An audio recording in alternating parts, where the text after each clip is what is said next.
Hi there, everyone. Thank you for joining us for this webinar. Today we're going to go over how to submit an application for Energy and Mineral Impact Funds. So I'm here on the home page for this program. First and foremost, you'll see the portal, and that's where you're actually going to apply and later on manage your grant.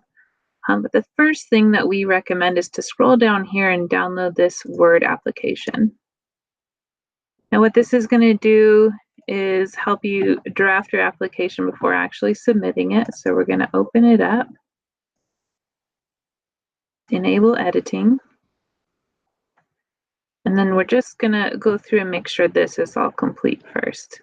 It may not be as important to enter the data that is fast for you, but one advantage this has is once you get to the project narrative and the detail, you can draft this and save it, whereas in the portal, occasionally if you're drafting in the portal, it can time out and you'll lose a section, or it can log you out and you'll lose some work. So just to be on the safe side and to be able to share the application with your coworkers, your elected officials, or your regional manager, this is a handy way to do it. So spend some time on this, get this all completed, and save it.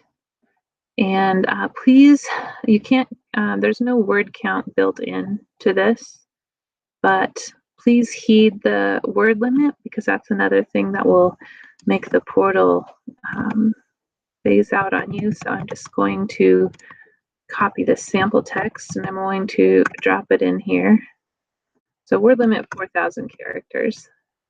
So what you can do here is take and select this part of it, and down here you'll see that that's 69 words, and that's where you can make sure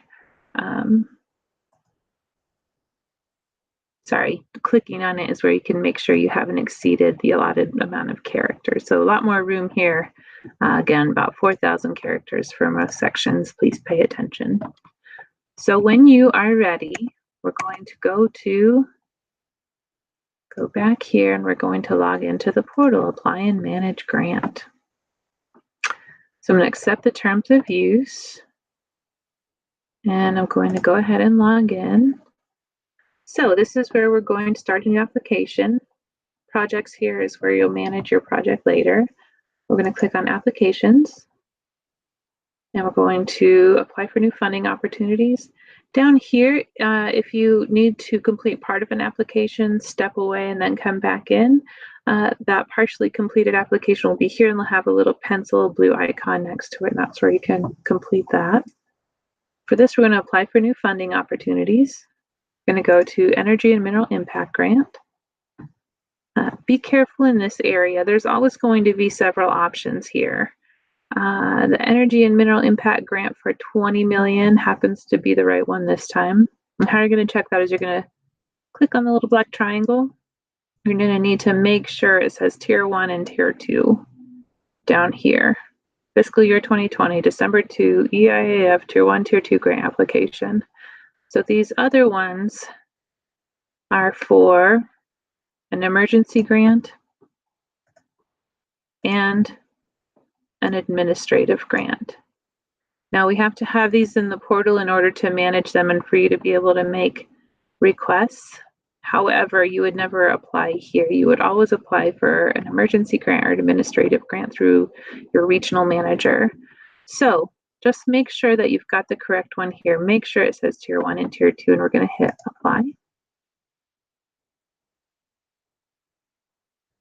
All right. So this is where you're going to carefully go through each drop down. Some of them are information only, and it often takes a moment for these to wake up and open up. There we go. This is going to be all your contact information. Select your organization. Everyone in Colorado should be on there. On the odd chance that you cannot find your organization, please immediately contact your regional assistant or your regional manager, and we can make sure you're there. The principal representative will be the main person at your organization in charge of the grant. And that might be the same as the principal representative or the same as the responsible administrator, Or it could be two different people, for example, a city manager and a public works director. Chief elected official will be your mayor, your chair of the board of county commissioners, or the president of your special district board. The project description and demographic information is where you're going to really get into the meat of the application and use everything that you have typed into your sample application, your draft application. Local priority. If you've got two tier ones or two tier two applications in, you're going to need to prioritize which one is the most important for your organization. A lot of this demographic information you can get from our demography office. We have a great website also on the Department of Local Affairs website that you can pull up information for your municipality or your county, and that can help you flesh this out. For the financial information and the project budget, you'll be entering that in, but we do have worksheets. Go back to the page where you got the application. The project budget template is here and the financials template is here. Those are two things that you can draft ahead of time as well. A little easier to read than the Word application if you find that necessary, if you have a more complicated project budget. So that can come from there, get plugged in. Project budget looks much the same. Measurable outcomes. These are all questions that are in the Word document. Readiness to go, relationship, local effort, management capacity, high performance certification program compliance, TABOR compliance, and environmental review. Again, if you have any issues whatsoever with any of these questions, please contact your field assistance team. That is what we are here for. Your official board action you just need to plug in the date that this was presented and accepted by your board, your powers that be. So once you've got all of this filled out, the submit application button will turn blue. And once you've gone back through all these sections and reviewed each one to ensure accuracy and you're ready to go, go ahead and click that. Once it is there, it will show up. Let me show you. Sorry about that. So once it's there, your applications will show up here. And you can use this magnifying glass. And what you can do is print this. And that makes a handy record of when you submitted and what you've put in there. So Control P, can save it as a PDF, and that'll give you all of your responses. There you go.